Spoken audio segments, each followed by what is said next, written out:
Hello, जय हिंद दोस्तों हम लोग देखने वाले हैं आरपीएफ कांस्टेबल परीक्षा 2024 के लिए पिछले वर्ष आरपीएफ में पूछे गए जीके के प्रश्नों को दोस्तों, जो इस वर्ष भी आने की संभावनाएं हैं दोस्तों। इन सब प्रश्नों को अच्छे से देख लीजिएगा दोस्तों। रेलवे ने बार बार इन सब प्रश्नों को दोहराया है।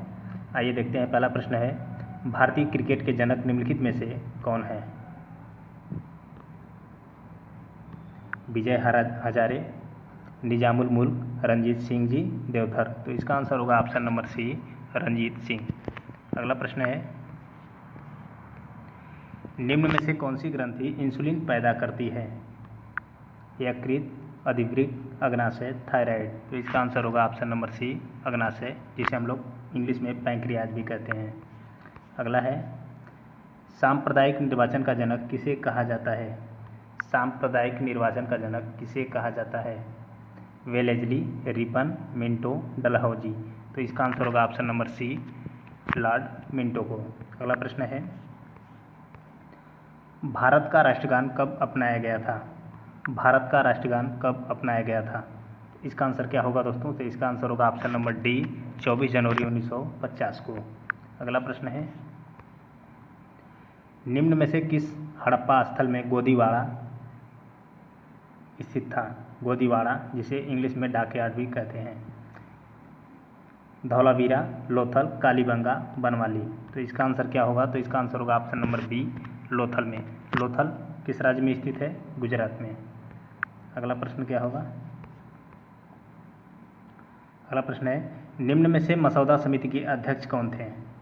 निम्न में से मसौदा समिति के अध्यक्ष कौन थे? Doctor BR Ambedkar, Jawaharlal Nehru, doctor Rajendra Prasad, KM Munshi. तो इसका आंसर होगा option number A, doctor BR Ambedkar. अगला प्रश्न है, निम्न में से कौन सी फसल रबी की फसल है? बाजरा, ज्वार, चावल, मक्का। तो इसका आंसर होगा ऑप्शन नंबर ए, बाजरा। अगला प्रश्न है, निम्न में से किस देश को सफ़ेद हाथियों की भूमि कहा जाता है? किस देश को सफ़ेद हाथियों की भूमि कहा जाता है? Bharat, Sri Lanka, Thailand, Indonesia. तो इसका आंसर होगा ऑप्शन नंबर सी, थाईलैंड को। अगला प्रश्न है, बुक्सा बाग अभयारण्य भारत के किस राज्य में स्थित है? पश्चिम बंगाल, सिक्किम, बिहार, असम। इसका आंसर क्या होगा? तो इसका आंसर होगा दोस्तों ऑप्शन नंबर ए, पश्चिम बंगाल में। अगला प्रश्न है, निम्न में से कौन सा संगठन भारत में गरीबी रेखा की गणना करता है? नीति आयोग, CSO, NSSO, वित्त आयोग। तो इसका आंसर होगा ऑप्शन नंबर सी, NSSO। अगला प्रश्न है, इनमें से किसे grand old man of India कहा जाता है? RC दत्त, MG रानाडे, दादा भाई नौरोजी, गोपाल कृष्ण गोखले। तो इसका आंसर क्या होगा?